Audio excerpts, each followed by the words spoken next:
Fifth Candidate by Andrew Harwood. First published in 2026 by the Thompson Newman Files Limited. Copyright 2026. All rights reserved.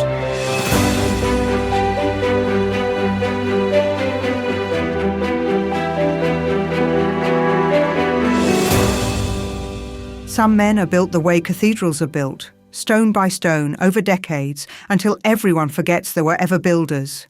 Eleanor Hart remembered the builders. She was losing, deliberately, but losing nonetheless. The boy across from her was 9 years old and had the kind of patience that made adults uncomfortable. He didn't fidget, he didn't reach for a biscuit mid-move, or look toward the window when a car came down the drive outside.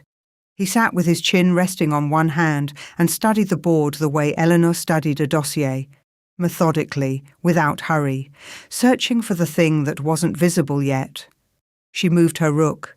Young Drew looked at it for 3 full seconds, which in a 9-year-old was the equivalent of 10 minutes in anyone else. "You're going to regret that," he said. "Probably," Eleanor agreed. Outside, the September of '96 had been wetter than usual. Rain moved across the Buckinghamshire countryside in slow grey sheets. Newman House was a grand old stately home, but still warm and comfortable. The old library had the settled quality of somewhere that had absorbed centuries of the same family's stories.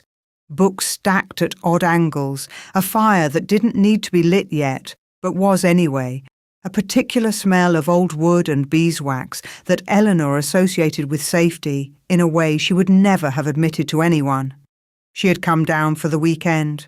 That was the official version.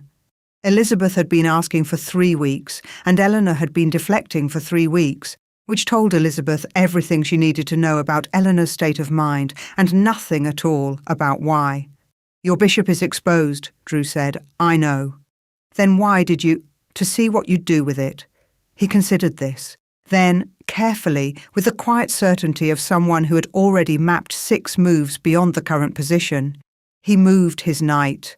Eleanor looked at the board, then at Drew. "You've been practicing," she said. "Dad showed me the Sicilian defence. Your father uses the Sicilian defence in everything. He says patience is a weapon." "He's right," Eleanor said.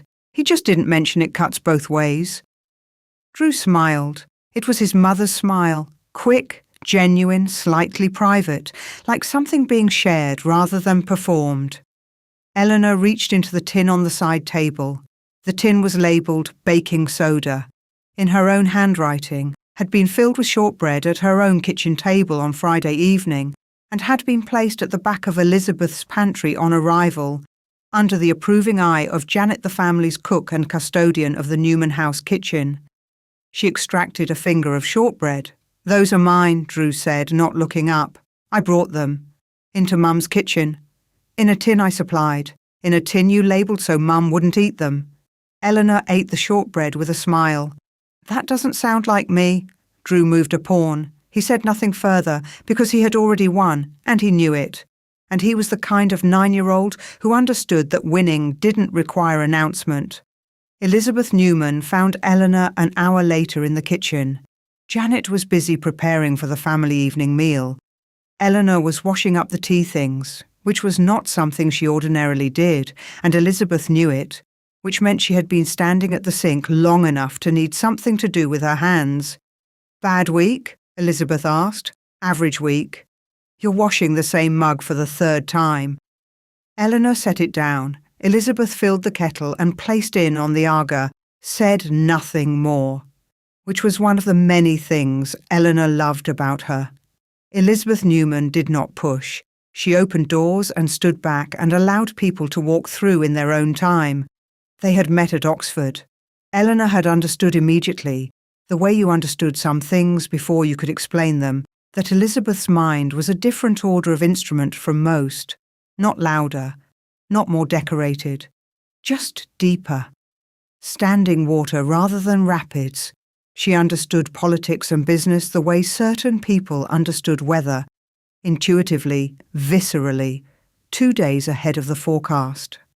She had also, over 14 years of close friendship, developed an entirely inconvenient ability to read Eleanor's face. Scrabble after dinner? Elizabeth asked. If you promise not to challenge every word. Only if you promise to stop adding letters to words that don't have them. I've never… Quixotry. Last time. That is a real word, I know. You looked it up before you left London.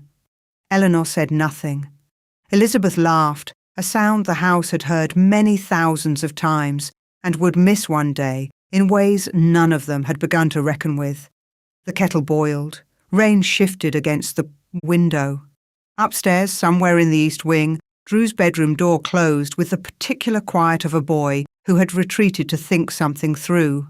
Eleanor recognised it because she had done the same thing at his age. She still did. You're carrying something, Elizabeth said. Not a question. I always am. Something specific this time. Eleanor looked at her. Elizabeth was refilling the teapot, back half-turned, with the studied ease of someone who was paying very close attention. Nothing I can share, Eleanor said. I'm not asking you to share it. Then what are you doing? Elizabeth turned. She had the kind of face that made everyone else's expression seem slightly overdone by comparison. Calm and focused, warm without being soft. The quality of someone who had decided, at some early point, that composure was not the absence of feeling, but the correct management of it. I'm telling you, she said, that you don't have to decide tonight, whatever it is. Eleanor held her gaze for a moment. The trouble, she said, is that I do.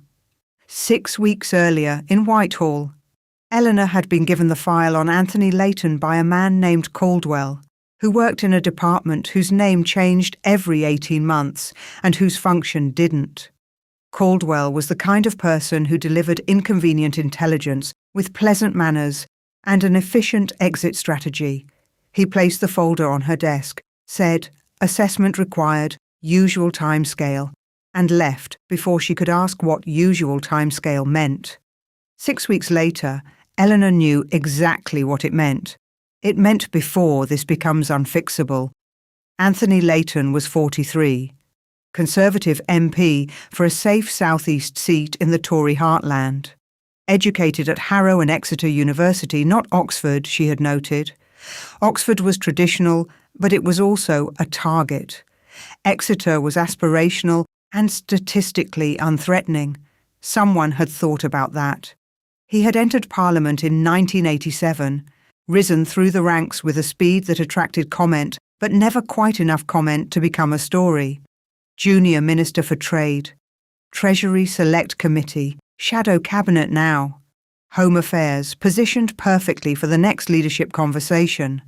Looked at in isolation, every step of it was explicable, ordinary even.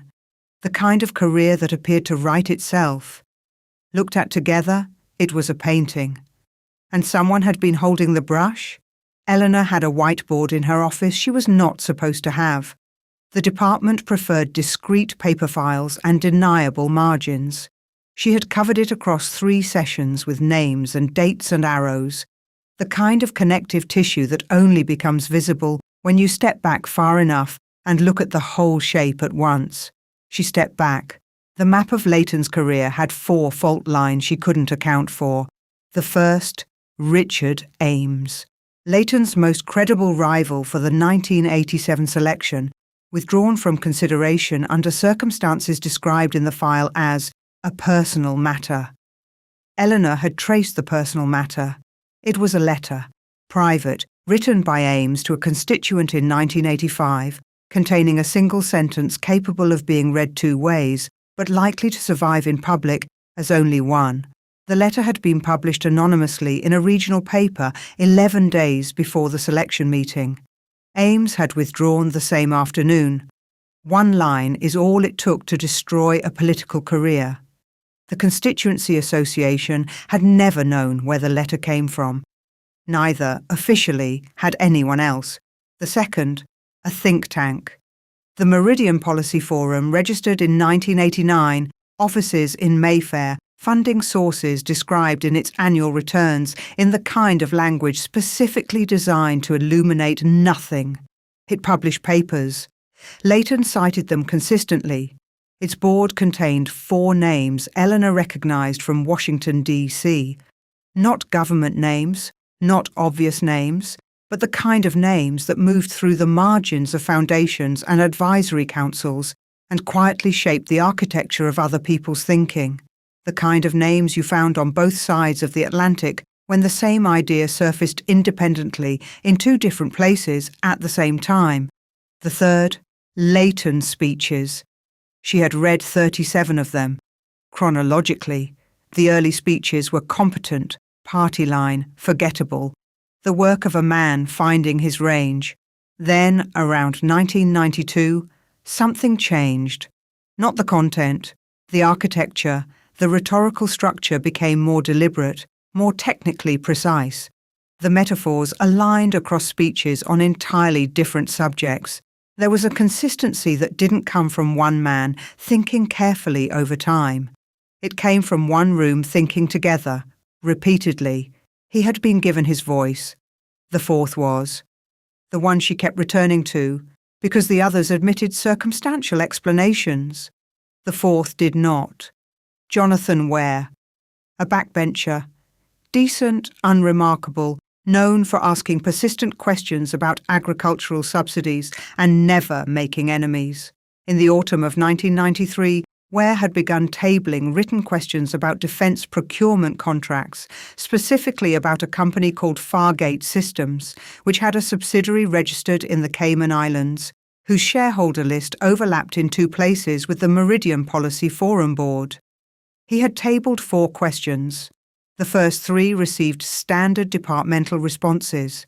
The fourth was never answered because Jonathan Ware had stood down from Parliament in December 1993, citing family pressures, moved to Dorset, and had not spoken to a journalist since.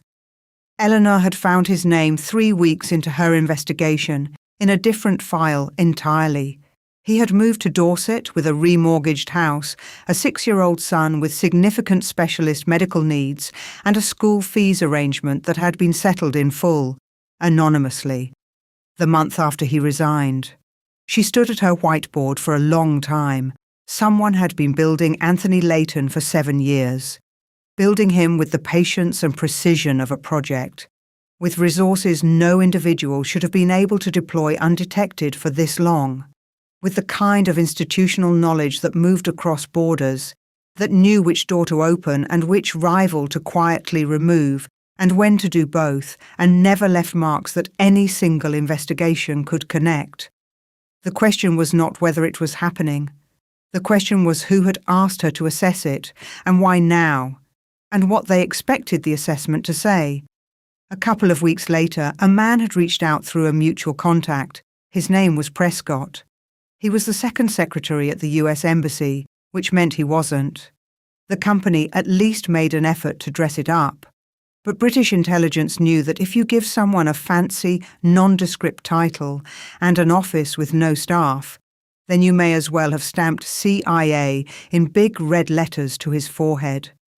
He had chosen a wine bar in Clerkenwell that served serious Burgundy and had a corner table far enough from the bar for a conversation that wasn't being had. Eleanor arrived first. She always arrived first. Prescott was 50, silver-haired, well-dressed in the way of American intelligence men who had spent enough time in London to understand that being well-dressed here was camouflage rather than statement. He carried himself with the unhurried manner of someone accustomed to delivering news that was both good and bad, simultaneously, depending on which way you were facing when you received it. "Miss Hart," he said. "Mr. Prescott." They ordered wine before speaking. Some courtesies remained useful. "We're aware," he said, once the glasses arrived, "that your department has been asked to assess a certain situation." "I assess a great many situations." "Anthony Leighton." She looked at him over the rim of her glass. "You know why you were given the file," he said. It was not a question. "You're good enough at this for the correct conclusion to have presented itself." "Tell me anyway." "The people who have been, let's say, cultivating. Your Mr. Leighton became aware that a domestic intelligence review was underway. They wanted to know whether to be concerned." He paused. They wanted to know through a channel they could trust. Eleanor set down her glass. "You're telling me the file was given to me as a probe. I'm suggesting you be careful about what your assessment says and to whom it's delivered." That's a very elegant way of saying something inelegant. Prescott looked mildly pained, the way diplomats did when bluntness landed ahead of schedule. There are people, on both sides of the Atlantic, in positions of considerable gravity, who believe the stable governance of this country over the next decade is a matter of allied strategic interest, who believe the correct outcome of the next leadership conversation requires a degree of structural support. You mean the correct candidate requires structural support? I mean the correct outcome, which isn't the same thing. No, he said, it isn't, and I appreciate that you see the distinction. At the far end of the bar, a group of city workers erupted briefly into laughter. The world continued, as it always did, to be entirely ordinary. "I'm not asking you to suppress anything," Prescott said. "I'm asking you to understand the context your work exists inside. Whatever you write will be read by people who have already decided what they want it to say. If it says the wrong thing..." "Wrong for whom?" "For everyone involved." Eleanor looked at him. She was 30 years old, 7 years into a service that had taught her to be suspicious of everything and loyal to an institution she was increasingly uncertain had earned either. She had been given a file designed to test her discretion. A foreign intelligence officer was now sitting opposite her explaining, with good manners and good wine, that the future Prime Minister of the United Kingdom was a collaborative product. "How long has the active phase been running?" she asked. Prescott considered. "The infrastructure. Longer than you've traced. The directed operation." He chose his words. "Since the mid-80s. "A decade," she said. "You've been building a Prime Minister for a decade." He did not deny it. He reached for his glass. After the wall came down, and the end of the Cold War, there was a window, a realignment window, a moment when the architecture of Western governance could be steadied, when certain long-term interests could be aligned with certain democratic processes in a way that would produce durable stability. "That's a beautifully constructed sentence," Eleanor said. "It almost sounds like something other than what it is." He looked at her steadily. "And what is it, in your view?" "The corruption of a democratic process by people who decided they knew better than the electorate." Prescott was silent for a moment. "You could make that argument," he said. "I am making it." "You could also make the argument," he said, very quietly, "that the selection of candidates, the shaping of who rises and who is heard and who falls, has never been a neutral process, that the electorate has always chosen between options that were themselves chosen by others, that what you're describing is simply a more organized version of what has always been true." Eleanor said nothing. It was a good argument. She had already made it to herself, at 2 a.m. in her Pimlico flat, staring at the whiteboard she had drawn from memory because the one at the office couldn't come home with her. She had also found it insufficient. "The mechanism matters," she said, "because once you accept it doesn't, you can't control what's manufactured next." Prescott looked at her for a long moment.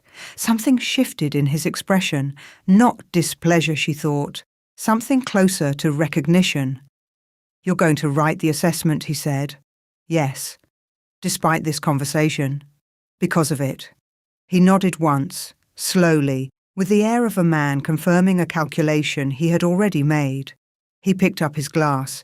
"Then I hope," he said, "that the people who receive it are worthy of it." Eleanor didn't answer. She had already decided they wouldn't be. That was not, she had found, the point.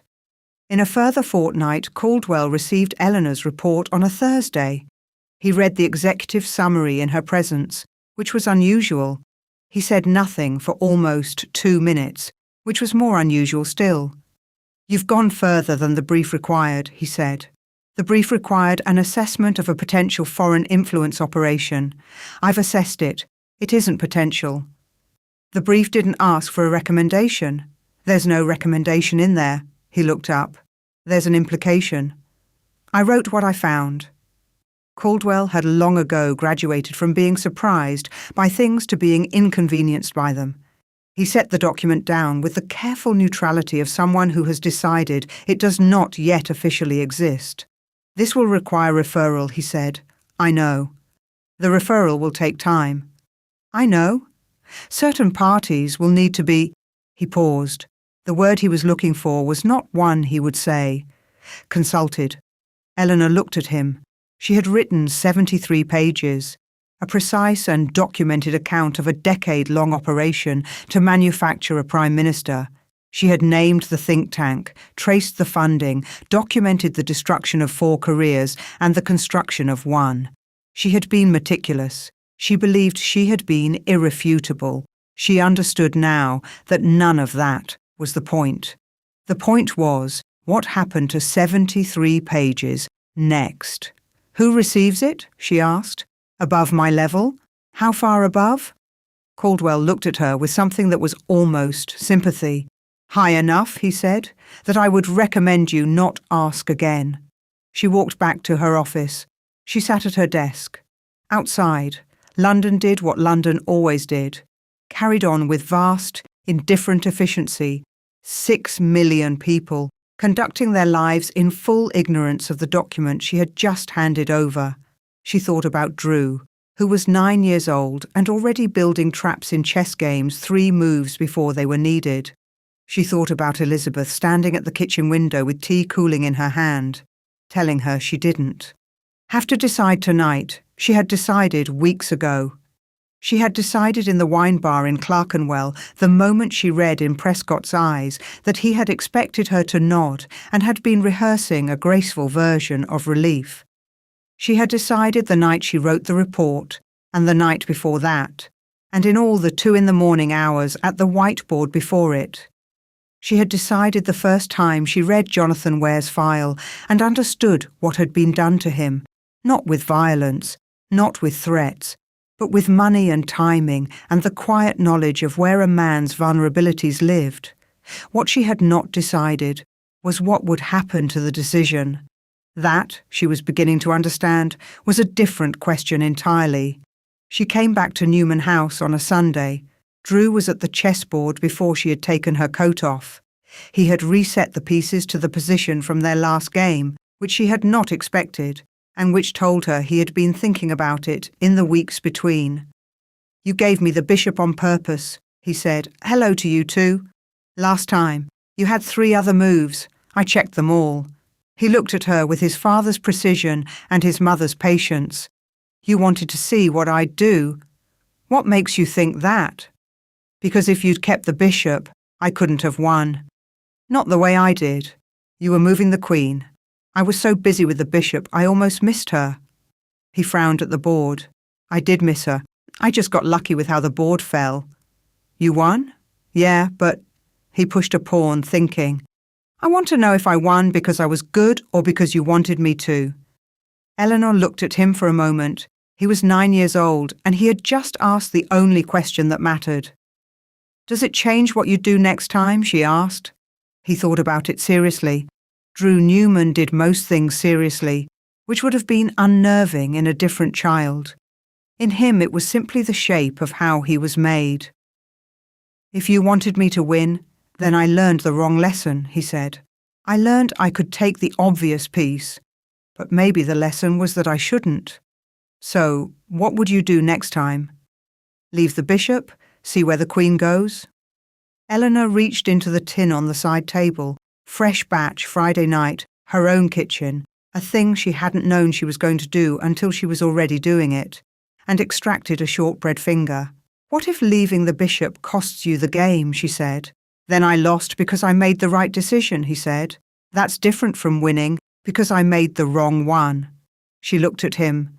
He looked back, waiting, the way he always waited, unhurried, open, as if the world was a thing that would eventually explain itself if you gave it sufficient attention. "Is it going to be okay?" he asked. "Whatever you're thinking about." It was a child's question.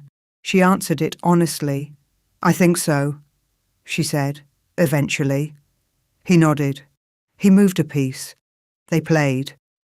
She found Elizabeth in the West Garden before dinner, deadheading roses in the methodical way she approached most things, unhurried, thorough, leaving nothing that could be helped. "You handed it in," Elizabeth said. Her back was half turned, secateurs working, not a question. "Yes. And? And now I wait. Will they act on it? Probably not. Not immediately." Elizabeth cut a stem. "But you wrote it anyway." "Yes, because someone should have it, even if they do nothing with it now." Eleanor said nothing, which was, Elizabeth had always known, her version of yes. The garden smelled of autumn and damp earth, and the particular variety of rose Richard Newman's mother had planted in 1961, and which refused, decade after decade, to behave according to instruction. "The thing about writing the truth down," Elizabeth said, "is that it doesn't go away, even buried, even if it takes 20 years to surface." She set a dead bloom in the basket at her feet. "You planted something, that's not nothing." "What if 20 years isn't fast enough?" Elizabeth was quiet for a moment. The light was going. Buckinghamshire was softening into grey at its edges. "Then," she said, "you make sure you're still here in 20 years, and you don't forget what you buried." Eleanor stood there and looked at the garden and said nothing. She filed the sentence where she filed the things she intended to carry for a long time. 3 weeks later, Anthony Layton gave a speech to the party conference that was received with the rapture reserved for things that feel inevitable. The papers called it a watershed. Several commentators floated his name for the leadership with a breathlessness Eleanor now understood was not spontaneous. The report she had written was reclassified. Caldwell informed her in a 4-sentence note that managed to say nothing while communicating everything. She kept a copy. She had always kept a copy, not at the office, not in any system Caldwell's department could reach. In a flat file at the back of a drawer in her Pimlico flat, inside a folder marked Household Admin, file between the gas and electricity bills. She was still young and learning. She understood now several things she had not fully understood before. She understood that institutions protected themselves before they protected their principles, that this was not a flaw in the design but a feature of it, and that knowing it was a feature was the first and most important thing. She understood that the truth, properly documented and correctly delivered to the right people at the wrong time, was not powerless, it was merely slow. She understood that patience was a weapon and that it cut both ways, and that this was not an argument against patience, but an argument for being the one who held it longer. She understood that there were rooms in which decisions were made, about governments, about nations, about the shape democracy would take in any given decade, and that the people in those rooms were not obviously monstrous. They were often intelligent, often patriotic in their fashion, often genuinely convinced. They used words like stability and alignment and the correct outcome, and they meant them, which made them more dangerous than people who knew they were lying. She would be in those rooms one day. She had already decided what she would be doing in them, not joining, not endorsing, not nodding at the graceful version of relief, watching, remembering, filing things in drawers behind the gas bills, waiting for the moment when slow became fast enough, and in the meantime there was a chess game to lose deliberately to a 9-year-old who had asked the only question that mattered and arrived at the right answer on his own. There was a tin of shortbread hidden in a kitchen from a woman who deserved better biscuits and had never once been fooled by the labelling. There was a best friend standing in a garden in the last of the September light, cutting dead things away so the living ones had room. She would wait. She would not forget. She would, in 25 years, sit across from a Prime Minister and not blink, because she had learned, in a wine bar in Clerkenwell and an old library in Buckinghamshire, and the 2 in the morning hours at a whiteboard that no one else was supposed to see, that the only way to be unmovable was to have already made your decision before you walked into the room. The decision was always the same. The mechanism mattered. and she was going to be one. Thank you for listening. If you enjoyed this story, please like, subscribe, and ring the notification bell. I'm building a thriller universe called the Thompson Newman Files, and there are many more stories still to come. Until next time, remember, tea before tactics.